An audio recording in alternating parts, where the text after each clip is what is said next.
It-Twessiegħ tal-Marsa-Ħamrun Byepass huwa l-pass li jmiss bilant li tkompli titnaqqas il-konġestjoni tat-traffiku. Fi stqarrija mill-Ministeru għat-Trasport u l-Infrastruttura u Proġetti Kapitali ġie żvelat dan il-proġett li se jsir f'waħda mill-aktar toroq li żżomm traffiku f'pajjiżna. Fil-ġimgħat li ġejjin se tiftaħ sejħa l-offerti għat-twessieħ ta' parti minn din it-triq li warajja. Proġett li se qed jiswa madwar 5 miljun euro. Wara l-proġett tal-Kappara se jkompli biex tittaffa l-konġestjoni ta' traffiku f'din it-triq li taqgħad in-naħa ta' fuq ta' Malta ma' naħa t'isfel. Dan il-proġett se jibda minn fejn jispiċċaw il-mini ta' Santa Venera sa fejn jibda l-pont li minn taħtu s-sewwieqa jkunu jistgħu jmorru lejn Ħamrun jew lejn l-Qormi.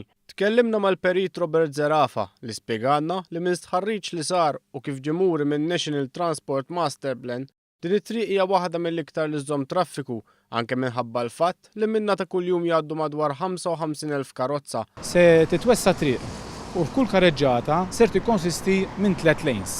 Dan naturalment se jtejjeb il-kapaċità tat-triq biex tkun tista' tieħu il-load ta' traffiku eżistenti u traffiku jkun jista' allura jimxi b'mod iktar effiċjenti. Zerafa spjegalna aktar se jkun it-tibdil li se jsir f'din it-triq. Il-proġett se jkompli jżid ukoll il-faċilità biex wieħed jinżel għal mar-roundabout li tagħti għal Ħamrun u għall-Qormi, hekk kif issa se jkun hemm lejn speċifika li tagħti għaliha.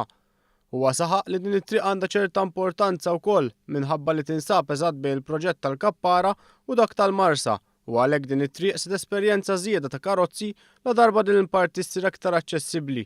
Zerafa saħaq li fil-waqt li din it-triq se tkun qed tara rinnovazzjoni sħiħa kemm fis-sistema tad-dawl li se tinqaleb koll LEDs kif ukoll tibdil fit-tabelli tad-direzzjonijiet, se tittieħed l-opportunità biex ix-xogħol tal-elettriku li għaddej minn taħt it-triq isir iktar aċċessibbli mill-ħaddiema tal-Enemolta.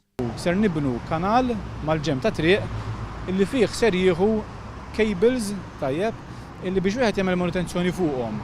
Jew saħansitra anke jinstalla cables ġodda ikun jista' jidħol f'dan il-kanal mingħajr ma titħaffer it-triq u allura mingħajr ma jsir disturbance li traffiku.